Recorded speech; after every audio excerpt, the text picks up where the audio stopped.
Good evening, Rabbi. We're going to discuss tonight one of the greatest mitzvot that we have in the Torah, which is the Kriyat Shema, the recitation of the Shema. Where does the Torah tell us to do that? It says in the Torah, right? It says, "V'dibarta bam b'shivtecha bebetecha uvlechtecha baderech uv'shochbecha uv'kumecha." What does that mean? You have to speak about the words of Torah. So the truth is that this verse has two connotations, has two meanings. One is that you should speak the words of Torah.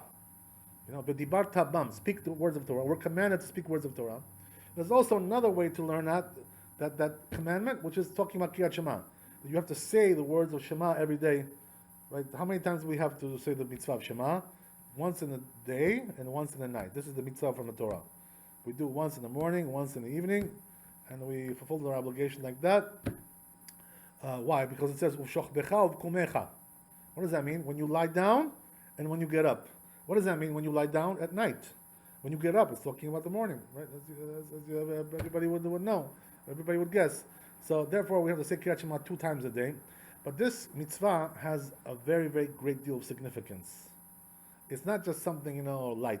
I'll give you, by the way, an amazing allusion, which people don't even know sometimes. A lot of people don't know. You know what they say, the Chazal, right? That when the Jews go out to war against their enemies, Hezbollah, Hamas, all kinds of things like this. Iran, this, all kinds of stuff. Syria, Assad, this, that. So what's the way to win the war? Very simple. You know what the Chazal say, right? If the soldier just says, Shema Yisrael Adonai Eloheinu Adonai Echad, that's enough to win the war. Wow. So you see from there the power of saying Shema. Why is that, by the way? What's the reason why just saying Shema, the first verse even, is enough to win the war? Because the nations of the world, right, the Goyim, they're just the opposite of that, right? They have many gods, they have the Trinity, they have this, the Son, the Father, the ghosts, the ghouls, this, the demons, all kinds of things. Right? They have all kinds of trinities and all kinds of levels of gods and multiple gods. So when we say Hashem Adonai Echad, what we're saying is, we're better than all of you, right? We believe in one God. That's already enough to win the war. You understand? They come with their multiple gods, and we come, right? We come and say, no, we have only one God. Adonai Echad. That's enough to win the war. What does that mean? That because we're monotheistic and we believe in one God, that's already, the war is over. Because that shows their weak spot. Their weak spot is what they have many gods, they have idols, all kinds of Trinity, this, quadruple, triple, quadruple, right? Pentagon. One is not enough. One is not enough of them, right? Exactly. That's the whole idea. So because of that, the Kriyat Shema is something which wins the war. It's able to win the war. That's why the soldier, the best thing what he should do before he goes out, in the morning, to do his duties, combat, all kinds of things, let him put tefillin, say Kriyat Shema, and then go do whatever you want. Because once you did that, right, you're all protected. That's the So very, very important thing to understand that the Kriyat Shema has the power to defeat the enemies of the Jews. Because we're declaring the oneness of God. Which Hashem only wants that. He doesn't want to be served any other way. The people who serve Hashem with these combinations of gods, they're going through the back door, the side of evil. That's not the side of the good. The good part you can only go through the side of good with one God. Otherwise, you're out of the picture. That's the idea, right? So therefore, it's an undefeatable kind of thing. Say Kriyat Shema. Yeah. But besides that, the Chazal say something amazing about the Kriyat Shema. They say that a person who says Kriyat Shema in the morning, what happens is that all day accompanies him a good spirit, like a spirit of holiness, a good Yetzer Tov, the good inclination. When a person fails to say Kriyat Shema in the morning, the evil inclination accompanies him all day. So therefore he can stumble into all kinds of things, get into bad situations, with these liberal people, like, you talk about all kinds of, get into all kinds of situations like that. Why is that? Because they didn't say Kriyat Shema. Kriyat Shema protects you from all these kinds of things. It has the power to protect from all kinds of stumbling, all kinds of pitfalls. It's considered to be a very, very great tikkun, a great rectification, right? Chazal say also, if you look in the Kriyat Shema, how many words are in the Kriyat Shema? If you count the words, all 3 paragraphs, right? Shema Yisrael, Ve'ayim Shemua, Vayomer, the 3 paragraphs, until the end, Adonai Elohechem Emet. It comes out to be 245 words. right? Why is that significant? 245, because we have in our body 248 limbs, right? So we're 3 short of the number. So therefore, the Chazal say, since we're 3 short of the number of the limbs that a person has in his body, he should say 3 more words in order to complete the number. Why is that? Because each word, the Kriyat Shema, rectifies one limb of his body. So he shouldn't get sick, it shouldn't have pains, all kinds of things like this. This kind of pain, that kind of pain. Kriyat Shema is rectifying the whole body from getting pains also, from being sick. So because of that, a person wants to say Kriyat Shema. So what do? In order to rectify the problem, we're 3 words short. There's two ways that people do it. Some people say in the beginning, before they say Kriyat Shema, Shema Yisrael, they say El Melech Ne'eman. 3 words in order to complete the 248 words that we have corresponding to 248 limbs. Some cannot say it this way. So what they do is they say in the end, Adonai Elohechem Emet. They repeat it again. Right? They say Adonai Elohechem Emet, and then they say Adonai again, they repeat it again. So therefore they do those 3 words one more time in order to complete the 248 words which correspond to 248 limbs in the body. So it's able to rectify all the limbs of the body, the Kriyat Shema. It's a very, very powerful thing, Also another thing the Chazal say about Kriyat Shema, something amazing. What they say is that the Kriyat Shema has the power to what? To cool off the Geinam, to cool a person's hell, right? Purgatory, whatever you want to call it, right? All these kinds of things. It has the power to cool it off. What does that mean? If you say Kriyat Shema properly, they won't take you over there. You won't have to deal with them. You have to go, but it'll be like cooled down. They'll, instead of being 250 degrees, it'll be only 90, 91. Like it was in Florida. Not so bad. You know what I mean? That's the idea. So, how does a person, by the way, get to that level that it cools off his Geinam? By saying Kriyat Shema. Says the Gemara, Masechet Brachot, if he says the words properly, what does that mean? Pronounces them properly. Not like, to blurt them out, like swallow them, boo, boo, boo. Doesn't really, say them precisely, the words. So each word has to be said precisely, in order that it should cool down his Geinam, to cool off his purgatory, his hell, whatever you want to call it, this kind of thing. So it has the power to do that too, if you say it properly. What does it involve, by the way, to say properly, the Kriyat Shema? Right? The truth is that the Rabbi, he used to always warn us about this, especially the ones who were born, with the Sephardi customs, like most of us are in this area, right? The Georgians, Bukharians, and the Persians, and all these communities, they're Sephardi pretty much, more or less, So what does that mean? The Rabbi used to warn us, be very careful to pronounce the words of the Shema or in the words of Torah or the prayers in the Sephardi dialect. Why is that? It's considered to be more precise, more authentic. Yeah. The Ashkenazi is a little bit twisted. Everything with them is You know everything. what I mean? It's a little bit twisted. So therefore, the more precise. By the way, this is also corroborated in the Ashkenazi poskim themselves. The rabbis of the Ashkenazim, they also admit, many of them, that the Sephardi custom is better in terms of the dialect, right? The accent of the Sephardim is better. Who's the one who said this? 3 great Ashkenazi rabbis. They admitted themselves.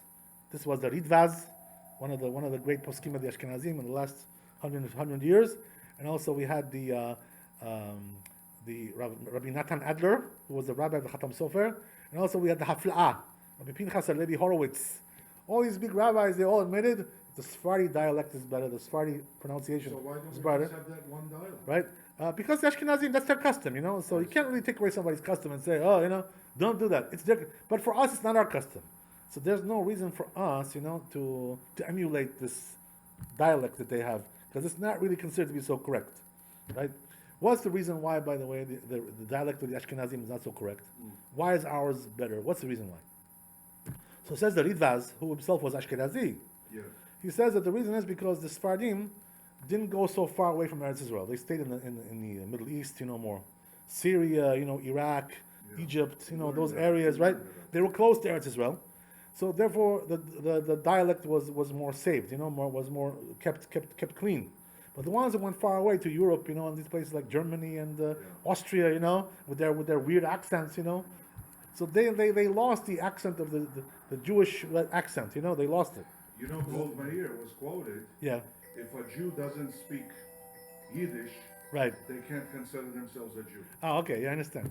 Yeah, it's a whole thing with that, with the Yiddish and all that kind of stuff.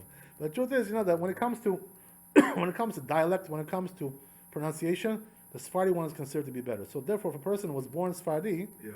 or let's say he wasn't born Sephardi, but he has no custom, so he should opt for the Sephardi way to pronounce the words. Yes. This is the way to do it. And then when you say Kriyat Shema, this way it has a lot more power. You know what they say, right? That when a person says Divrei Torah, when he says words of Torah, when he says words of prayer, he creates angels by those words that he blurts out. Angels are created, and those angels protect him. They're like defense attorneys for him. They defend him. So what they say is that like this, right? That when you say in the proper pronunciation, the words of the Torah and words of prayers, what happens is that the angels you created are also proper, and strong. But if you say improperly, also the angels are like a little bit, defective, defect. Like you know what I mean? They're also defective because you're saying in a defective way, the Hebrew, and it's not coming out the right way. So the angels you're creating are also not so good. I mean, this is the idea. So therefore, the person has to understand that. So Kriyat Shema involves several elements, like we're saying, right? We're talking about all kinds of different elements here. Besides that, a person has to know.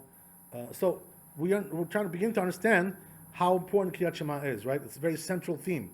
That it's really considered to be the epitome of Judaism, right? The underlying, the pinnacle of Judaism, the real main facet of Judaism, believing in one God, the oneness of God, accepting His rule over you, accepting His kingdom, accepting His authority, accepting His mitzvot.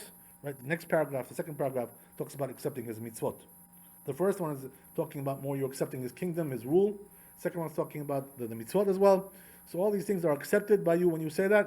So when a person says Kriyat Shema, he's rectifying his whole body. He's rectifying, right, as we said, he's fixing up his day very well. That everything should go well and everything should go good. So Kriyat Shema has a lot of power. It says in Zohar Kadosh something amazing, right? It says that there's 59 gates of understanding, to become more understanding in things, to get a better understanding in this world. Bina, it's called in Hebrew, right? Understanding it's called Bina. So how do you achieve that? It says the Zohar Kadosh by saying Kriyat Shema. The first verse of Kriyat Shema, and the second verse, Baruch Shem Kevod, we say quietly, right? Those two says the Zohar Kadosh. It has 59 letters, right? And they correspond to the 49 letters. They correspond to the 49 levels of Bina, of gates of Bina. So when a person says Kriyat Shema, he also achieves those levels of understanding as well. So what does that mean? It's a huge rectification, Kriyat Shema. Something like colossal, As you said, we also, you wage wars and you win the wars because of Kriyat Shema. Right? Your whole day goes better. Your whole body is better. Everything is better. Everything is going in a much, much better way. Kriyat Shema is a very, very central theme in Judaism. Very, very, very powerful. So therefore, a person has to do it the right way. So in order to understand how to do it, first of all, we have to talk about one thing, right? When are the proper times for Shema? As we said, right? The verse says, when you lie down and when you get up. But when are those hours considered to be like kosher for saying Kriyat Shema? So when you get up, the rule is, once the dawn comes, right? The dawn, which is in halakha, 72 minutes before sunrise. But if you wait like 10 more minutes after that, after the dawn, now you can say Kriyat Shema already. And this is considered to be, by the way, before sunrise, after the dawn, 10 minutes after the dawn. This is considered to be the best time to say Kriyat Shema. Right before the sunrise comes is the best time. So therefore, if a person wants to pray the proper way, the most proper way, the most beautiful way, what should a person do? It says in Shulchan Aruch, get up early in the morning, right, before dawn, start praying right after dawn, and then once the sunrise is about to come, you say Kriyat Shema, and once the sunrise hits, you go into Amidah Zedgeba, and this is considered to be the best way to pray. Right? We try, if we can. If we're up at that time, and we try to be up if we can, right? That's the idea. Should try to be up at that time. It's considered to be the most opportune time to pray. So if a person does that, says the Rambam, by the way, and says also Zohar Kadosh, that really Kriyat Shema has to be said before sunrise. L'chatchila, right? The best time to say is before sunrise. Also in the Shulchan Aruch we have it brought down as well. The best time to say Kriyat Shema is before sunrise. So therefore, if a person is up at that time, before sunrise, he should stop, whatever he's doing, and say Kriyat Shema, right, at that time, because it's considered to be the most opportune time to do it. But halacha is not like that. Halacha says that a person has until the third hour. What does that mean, third hour? He has 3 hours after sunrise as well, right? Halachic hours, which are depending on the length of the day and the shortness of the day and the length of the night, shortness of the night. So the way it goes is that now in the summer the days are very long. They're about 15 hours instead of being 12 hours the day. We have 15 hours of daytime. So what happens is that we have 15 hours of daytime, and we therefore the hour, each hour, if you divide it into 12, comes out to be 75 minutes, not 60 minutes. This is the halachic hour, right? This is the idea. So therefore we have 75 plus 75 plus 75, 3 hours after the sunrise, and this is considered to be the end of the time of Kriyat Shema. When is that? The last time a person can Kriyat Shema. Right now in New York City, it comes out to be about 9:10 in the morning. This is the last time to say Kriyat Shema. After that, it's already too late, right? That's the idea. By the way, it's interesting that it says the Mishnah in the Masechet Brachot, it's already too late after that. So if you read Kriyat Shema after 9:10, the third hour of the day, what happens is that you're considered to be just reading Torah, like you're reading something in Torah. The Kriyat Shema you're not really doing anymore, the mitzvah. It's already over. So it's like you're reading Torah, that's also good, but you're not doing the mitzvah Kriyat Shema. You already lost it. It's too late. But the truth is, right, the question is like this. Okay, you lost it, but where does it say in the Torah, that I have only 3 hours after the sunrise? How did the rabbis know that? Where did they get that from? Right? So the truth is that there are several poskim, like the Rashba and the Kesef Mishnah. What they say is that this issue of 3 hours after sunrise, it's not really from the Torah. From the Torah, you can say all day Kriyat Shema. All day you can say. So it's rabbinical. The rabbis made a limit of 3 hours only after sunrise. Why is that? Because it says in the pasuk, it says in the verse, uvkumecha, when you get up. Most people get up until like the third hour of the day. They don't sleep more than that, right? Unless you're on the YouTube, whatever. That is, right? You're a YouTube guy. But a person should be getting, they say even the laziest people, usually. The kings, kings are the laziest people. Debi Lassio, people like this, whatever. So they get up not later than 9 o'clock, a.m. 9 a.m. is like, 9:10, whatever, as we said. This is the time that they get up. So therefore, we have 3 hours after sunrise. But the best time to say Kriyat Shema, if you really want to do the mitzvah, the best way is to say before Netzach Hama, before sunrise. This is the idea, right? This is the best way to do it. Okay, very good. So we got that.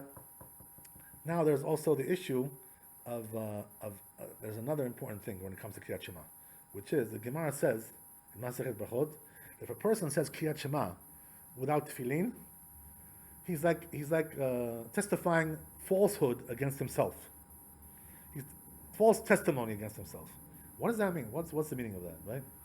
So first of all, we see from there that a person should try always to say Kriyat Shema with tefillin. This is the best way to say Kriyat Shema, with tefillin on. What's the reason because of that? Because you're reading, when you say Kriyat Shema, what are you reading? You're right. Right? What does that mean? Put tefillin on. So you're reading to put on tefillin, and you don't have tefillin. So it's like you're contradicting yourself. You're making yourself look like a jackass, excuse the expression. You yourself are preaching, you don't uphold what you preach, right? You yourself are saying put on the tefillin, and you don't have tefillin. So therefore, if a person does that, it's considered to be like a sort of a shortfall in his Kriyat Shema. It's not really so good like that. Say Kriyat Shema without tefillin. And that's number one. Right? Number two, also, there's another issue, which is that there are also blessings that go with the Kriyat Shema as well. Yes. What does that mean? There was a brachot. There's 2 brachot before Kriyat Shema, and there's also one after. So these brachot, the person has to make sure that he says them with the Kriyat Shema in the morning. This is like the full Kriyat Shema. The rabbis also put on those blessings as well with them together. It's like one big unit. So therefore, if a person wants to say Kriyat Shema the proper way, it's with tefillin and with the blessings as well together, accompanying them in one big package. This is the best way to do it. But what's the exception? The exception is like this, right? That if a person doesn't have tefillin, let's say for instance, he went to a place, he doesn't have his tefillin over there. He forgot his tefillin, whatever, you know. So what should he do now? If he waits until he gets his tefillin, the time will pass by already. So what's better, to wait for the tefillin or to do it in the proper time? So the halacha is that if a person doesn't have tefillin, he can do it in the proper time. It's better. Because at least he said it, right? Even though he didn't do it the best way by putting on tefillin, but if he doesn't have tefillin, so therefore he can just stay without tefillin. It still fulfills his obligation. You know this is not the best way, right? But he fulfills obligation anyway, right? After the fact, that's the idea. So there's all kinds of levels of Kriyat Shema. You see, that's the whole idea, right? Also, Zohar Kadosh says another thing.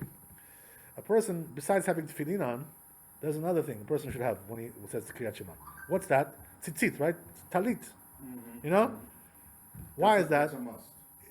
It's not, again, right? This is not really a must so much, but this is like the proper way to do it, the most proper way. Why is that? What's the reason why?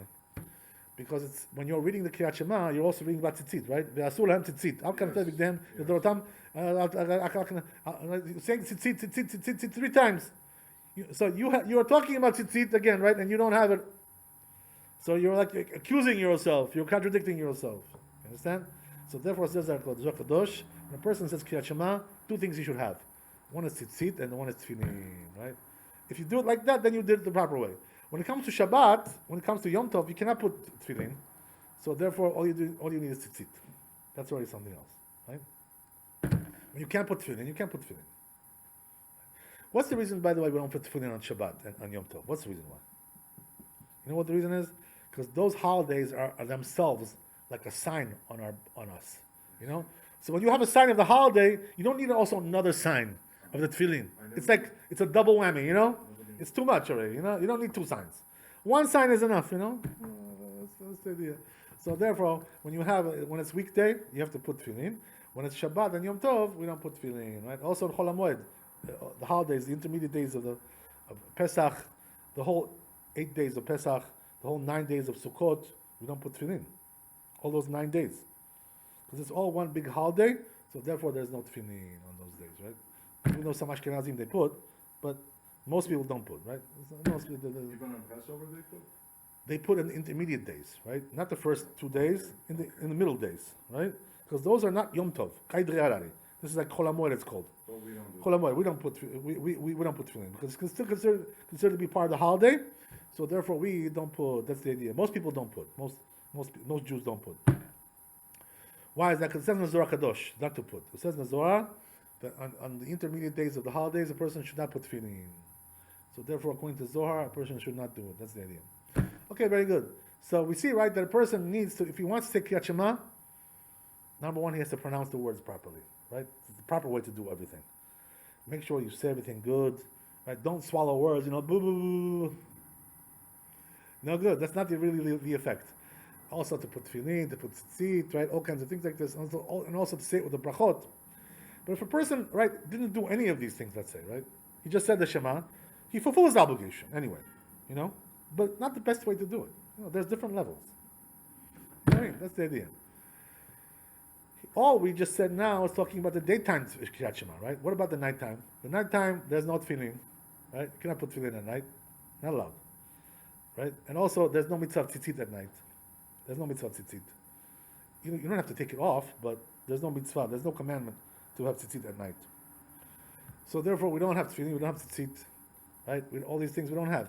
But that's okay. You know why? Because Hashem knows that we're not obligated, so He doesn't expect us to, right? Doesn't expect us to have it. That's very, very simple. But anyway, the Kriyat Shema at night is also a very, very powerful thing. You know why? Because as we already mentioned in our earlier lectures, what happens is that at night, right, the forces of evil propagate at night. It's a time of evil, It's dangerous at night. It's more dangerous. So what happens is that when the forces of evil propagate, they can get you, They can wallop you, give you a good wallop. So how do you stop that? Right? By saying Kriyat Shema. When a person says Kriyat Shema at night, all the forces of evil are like, disabled. Like you disable app, you disable it. It's disabled. So when a person says Kriyat Shema at night, it's a very, very big tikkun. It's a very big thing. So therefore, a person is wise. What should he do, right? Don't wait till the end of the night, until you go to sleep, then you may fall asleep without saying it. Right when the night comes, right, in the beginning of the night, like 20 minutes after the sun goes down, right away say Kriyat Shema. Why is that? Because when you say it early, you're protected all the way through the night. When you say it late, all that time that you didn't say it, right, you're not protected so much. You know what I mean? So therefore, you got a problem. Right? So a person has to make sure that he says Kriyat Shema on time. Also in the morning, as we said, and also at night, as we said, we mentioned, right? Everything has its time. The sages in Masechet Brachot, they said also that the Kriyat Shema should be said at night before Chatzot, before midnight. Why? Because this is where the forces of evil really propagate. Before midnight. After midnight, the forces of evil are weakened. You know? So it's not the same thing. So therefore, a person should say Kriyat Shema at that time where the forces of evil propagate, so he can neutralize them, and this way he can be protected from them. Mm-hmm. This is the reason why Kriyat Shema has to be said at night. It's very, very, so crucial, you know? But there's also another reason why a person should say it on time, early. Because it says, right, mitzvah ba'al de'le'adecha ala tachamitzena. What does that mean? When a mitzvah comes to your hand, don't put it off and wait, say, I'll do it later. What later? Say it now. The mitzvah is here now. It's on you, right on your head, right? It's resting on your head. And you're going to do it later. Why later? Say it now. That's the idea, right? So a person should understand that when there's a mitzvah to do it right away. Don't wait, till 2 hours later, 3 hours later. First I'll eat, then I'll do this, then I'll do that. All kinds of things like this, right? That's not the way to do Kriyat Shema. Kriyat Shema has to be done with a lot of kavod, with a lot of eagerness. So a person should try to say it early as possible. But there's also, too early. What does that mean? Let's say if a person, is going, he's praying early Arvit. Some shuls pray early. Some shuls pray even before sundown, Arvit. So Kriyat Shema that you said at that time, you didn't fulfill your obligation, according to most poskim. So therefore, when you go home, you have to say it again because you didn't fulfill your obligation. It was too early. So if you pray Arvit a little bit early, it wasn't yet dark, or it wasn't yet sundown, or it wasn't yet even whatever. Or it wasn't the stars didn't come out yet. So in a case like that, a person has to say Kriyat Shema again. He goes home and says it again because he didn't fulfill his obligation in shul. There's also another Kriyat Shema that we say, which is extra. What does that mean, extra? Because as we said, from the Torah, we're only obligated twice a day to say Kriyat Shema. Yeah. But there's also Kriyat Shema that we say before we go to sleep. Even though you already said it at night in shul, when you went to shul, you said it already, or you said it before you ate dinner, right? The person is not allowed to eat dinner before he says Kriyat Shema. That's the idea, right? So you should say first Kriyat Shema and then eat dinner, because he may fall asleep afterwards and he's going to forget, right? Whatever, he's going to fall asleep and that's it, right? Finished. So therefore, he has to say Kriyat Shema beforehand. But the idea is like this, right? That a person will say Kriyat Shema also before he goes to sleep. Why is that? Because this protects him from the mazikin, from the harmful, the angels that attack him when he's sleeping. Why do they attack him when he's sleeping? Because the neshama goes out of the body, leaves the body when you sleep. Not totally, but a part of it leaves. That's why you're not awake, right? So what happens is, since the higher part of the neshama leaves the body when you go to sleep, therefore you need protection from the harmful agents, from the harmful demons, all kinds of things like this, all kinds of spirits, harmful spirits. So in order to have that, a person says Kriyat Shema at night. Once he does that, he can go to sleep, nice and quiet, peaceful, no issues, no problems. So it protects him from all this whole thing, right? It's an amazing. So at night, the Chazal say, you know what it resembles Kriyat Shema at night? It's like buying a submachine gun, AR-15. It's like you're shooting down these demons, these harmful agents. You're shooting them dead. You're committing like a mass murder, Can you imagine? They're all dying because of your Kriyat Shema. You're destroying them. You're demolishing them. So Kriyat Shema is considered to be a very, very great thing, right? The power is amazing. It destroys everything. It's like, they have those chemicals, you buy, like all the germs, kills all the germs, This kills also all the spiritual germs, Kriyat Shema, Destroys them, wipes them out. But you have to say it every day, every night, right? Not the ones you said yesterday, not going to help you today. Every day it's a different event. You know what I mean? It's a different event every day. That's the idea. What about when it comes to women, right? What's the rule when it comes to women? So with women, it's not the same thing. Right? What does that mean? That women are not obligated to say Kriyat Shema. What's the reason why? Because there's a rule, in the Torah, we have in the Talmud, Kol mitzvah she'azman grama, mitzvah taseh she'azman grama, nashim p'turot. Every time-bound mitzvah, which is positive mitzvah, to do something actively, women are exempt from those things. Why did the Torah exempt them? because they have to do housework, they have to take care of their kids. They don't have time to do all these mitzvot. They're taking care of their household. Housework, laundry, this kind of thing, all kinds of things like this. So they can't, jack of all trades, do this and also do that, Everything, you do everything. A woman is, women are not superwomen, superwoman, Wonder Woman, it's not like that. Not every woman is a Wonder Woman, so give them a break, if you want them to do this, so don't also obligate them to do that, give them a break. So Kadosh Baruch Hu gave them a break. So therefore, all the time-bound mitzvot that are positive, he told them you don't have to do it. So they don't have to do tefillin, they don't have to do tzitzit, right? They're exempt from all these things. And also they're exempt from Kriyat Shema because of this reason as well. So what does that mean? If a woman never said Kriyat Shema in her life, she has no sin. She doesn't need to say that.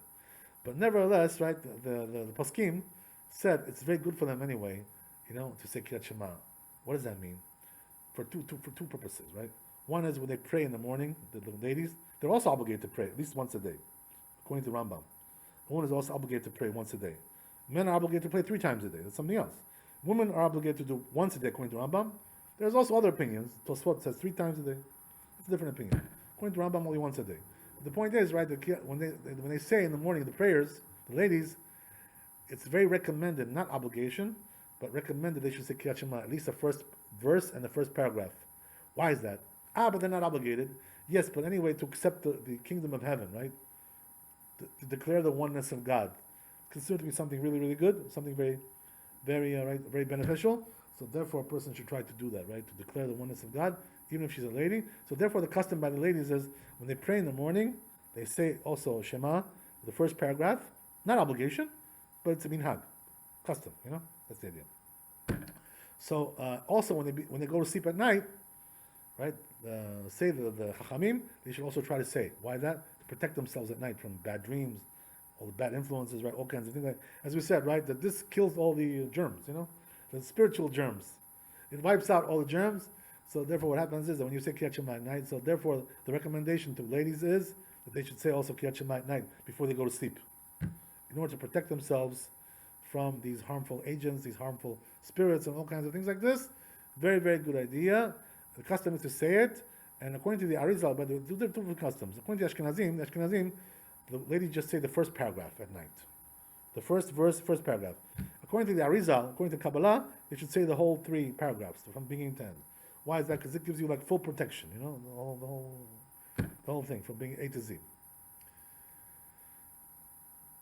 Also, another important thing to know about Kriyat Shema is, right, as we mentioned at the beginning of the lecture, Kriyat Shema is from the Torah. V'dibarta bam. We should talk about that, it says, right? So, what does that mean? But the question is like this, right? Okay, it's from the Torah, the Kriyat Shema. But which part of the Kriyat Shema is from? Is it all of it from the Torah, all the 3 paragraphs? Or only the first paragraph, or what? That's the question, right? Did the rabbis add more than the Torah expected from us? So there's actually several opinions about that in the Talmud, right? There's one opinion that says that only the first verse is from the Torah, right? Shema Yisrael, Adonai Eloheinu, Adonai Echad. That's only that's from the Torah.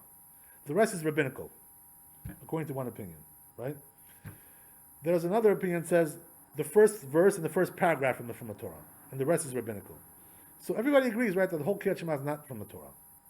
That's clear, right? But nevertheless, the rabbis, the reason why they added more passages is because they knew you need to make the full tikkun, the full rectification on your body and everything, also the creation, you need to say all 3 paragraphs. So therefore they added, right, much more than actually the Torah requires. So what's the practical difference between this, right, what I tell you? There's a practical application here. The application is like this. Let's say a person, right, is very tired at night. He can't just hold his head up, It's like going like this, huh? Falling asleep. He's collapsing, Now you're going to tell this guy, okay, say Kriyat Shema, 3 paragraphs, right? He's going to tell you, what 3 paragraphs? I'm about to collapse, give me a break. So says the Gemara, if a person is collapsing like that, can't say 3 paragraphs, let him just say the first verse and go to sleep, That's enough. Because from the Torah, as we said, right, that's really all you need. So therefore, in a case of when there's no choice, a person just they say the first paragraph and go to bed. Right? That's the idea. Same thing also applies in a different case. There's a Gemara which talks about this. Very interesting, right? That Rabbi Nasi, one of the great rabbis of the Talmudic era, like the Mishnaic era, he's the one who wrote the Mishnayot, by the way. He's the one who wrote them. So what happened was that he used to give a lecture which used to go like all night until like the morning, you know? It was like a long lecture once in a while, like once in a blue moon. Let's say, 3 times a year, 4 times a year, a seasonal kind of lecture. Everybody would gather, it was a long thing. So what would happen was that the lecture would go into the morning as well. It would start at night and it would go all the way till the morning. So it was already time to take Kriyat Shema. As we said, right? The proper time to take Kriyat Shema is in the morning before sunrise. This is the best time. So what happened was that now the question is like this, right?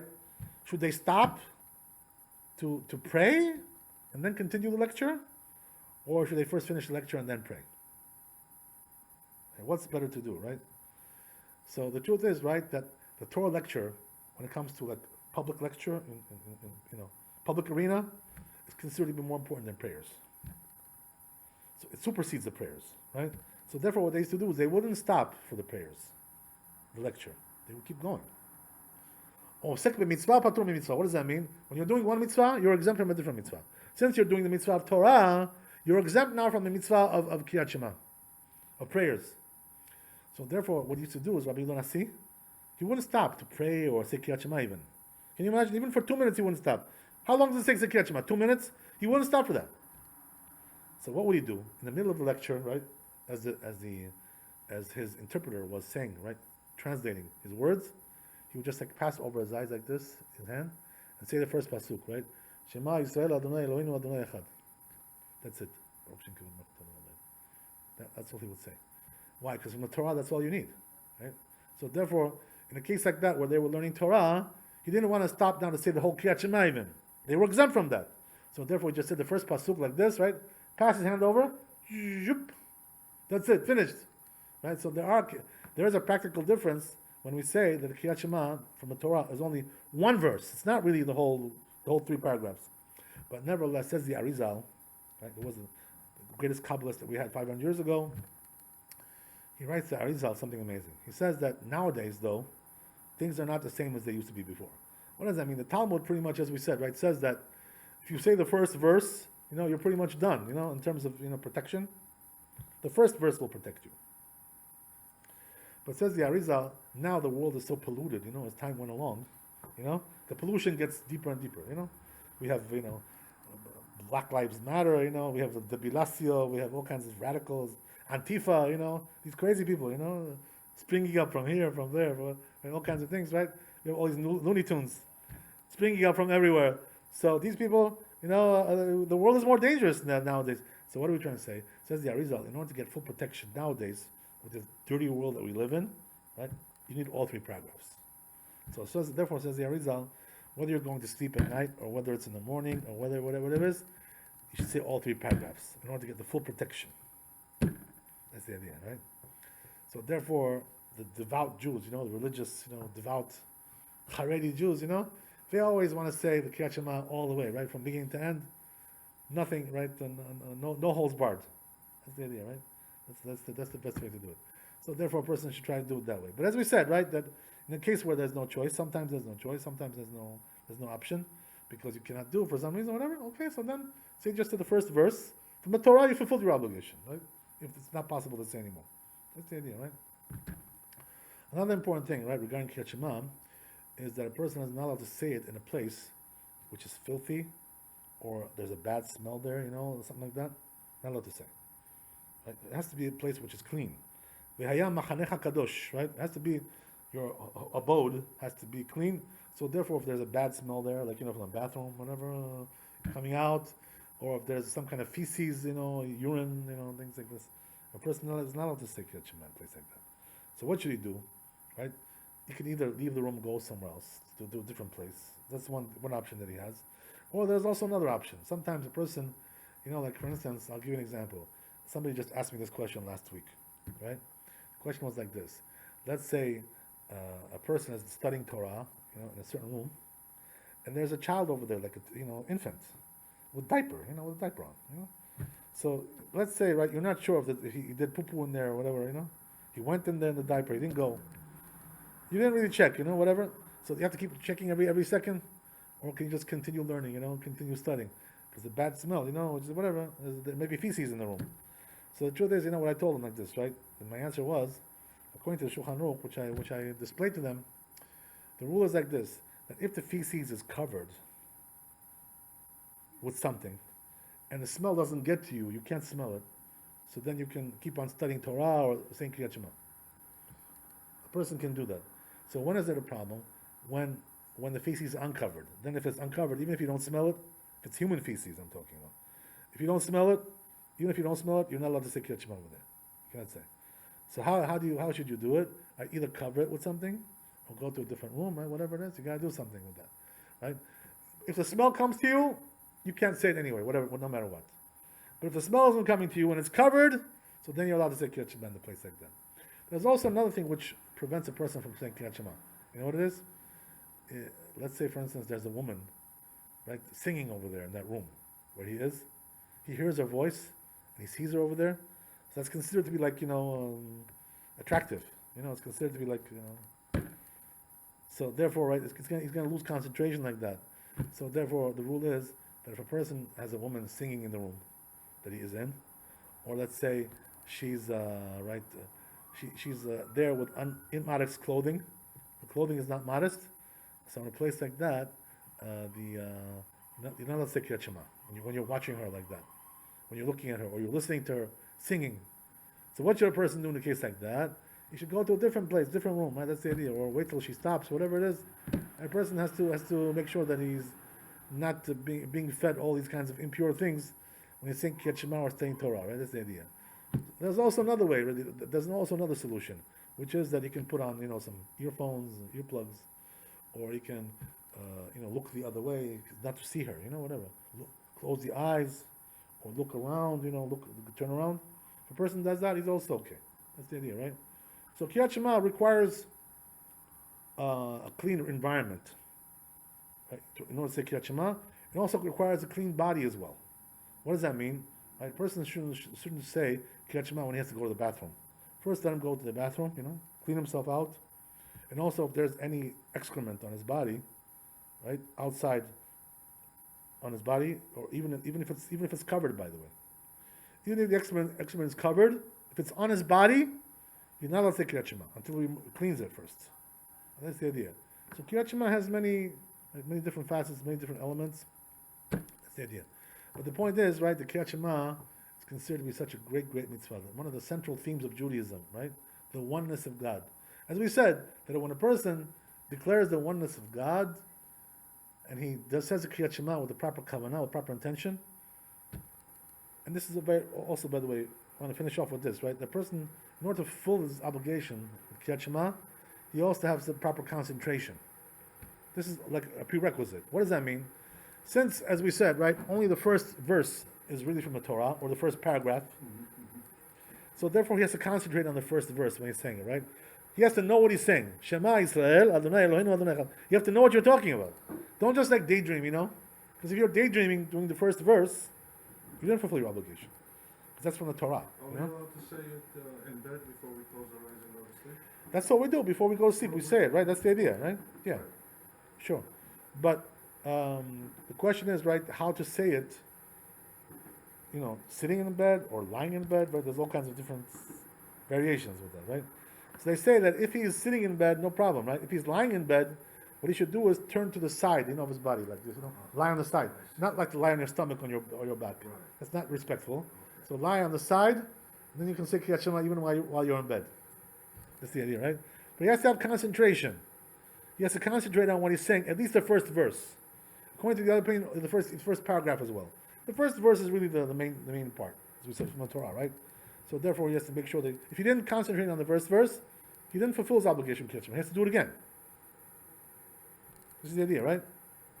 But the rest of it, he doesn't need concentration, just to read it, right? He doesn't have to concentrate on every word, What does this word mean? What does that word mean? Yeah. Not like that. You're more recite. Exactly, it's a recital, right? The first verse is concentration, the rest is just recital. That's the idea. Yes, indeed. So therefore, a person has to know that, right? That without concentration, he didn't fulfill his obligation to say Kriyat Shema. This is a very, very, very important element. So if a person does concentrate, as we said, and he reads it properly with the proper pronunciation, proper accent, and all these proper things that we talked about, so what happens is, right, that the whole world, right, is a different world for him, you know?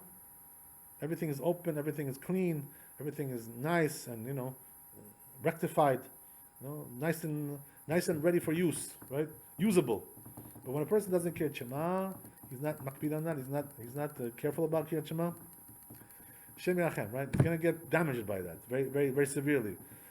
Whether it's in the morning we're talking about, or whether it's at night, he's gonna lose his direction in life. You should know if the person doesn't Kriyat Shema, because when he does that, he's basically declaring, you know, I'm a Jew who believes in one God, you know, and I believe in the Torah. I believe in everything. It's like a system of belief, you know, when you say Kriyat Shema. I believe it. I really do believe. I believe the Torah. I believe the oneness of God. I believe the mitzvot that they come from Hashem. I'm not one of those, you know. Right, exactly. So therefore, right, this is exactly what the Chazal said, as we said in the beginning. When a person says even the first verse of Kriyat Shema, right, all his enemies will not be able to defeat him anymore. Right? We're talking about the people, idolaters, you know, the enemies of the Jews. They cannot defeat him anymore, because once he believes in one God, he's already shown to Hashem, to the world, that he's better than them. You know, I believe in one God, you have many gods. That's it, I'm better than you. No matter what you do, I'm gonna defeat you. That's the idea, right? So therefore, Kriyat Shema is considered to be a very, very great thing. Hashem should help us, B'ezrat Hashem, to unify the name of God, which is the main job of the Jews, by the way. To declare one God. Eradicate all the enemies. Right, and to eradicate all the multiple gods. You know what they say, right? That, I'll finish with this. It says, when the Jews left Mitzrayim, HaKadosh Baruch Hu, one of the things that he was very particular about is to take revenge on their gods, you know, to show that their gods are worthless. You know? And that's exactly what he's going to do when time Mashiach comes. He's going to take revenge on those gods, you know, destroy them, you know, all those statues that they have, and all those pillars, and all those, you know, churches, and all these kinds of things, all these temples, and all these kinds of... He's going to destroy every one of them to show everybody that all their gods are worthless, you know, they're not worth nothing. Those false gods, those trinities and those quantities and trinities and whatever they call them, right? All these kinds of things. They're all false, all nonsense, you know, all worthless. Kadosh Baruch Hu is going to take revenge on them. Why is that? To show them that they're not worth anything. I told you, I'm only one. Why do you worship me as five gods? What do you need five gods for? It's funny you mentioned the churches and all the, you know, all the false. You know what my mother used to say?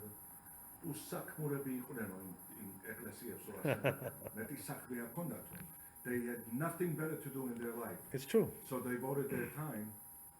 They're still doing it until this day. Yeah.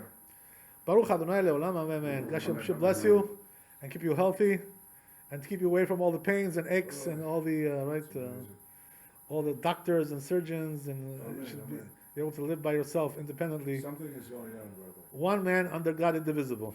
Right? The body's indivisible. Chazak Baruch.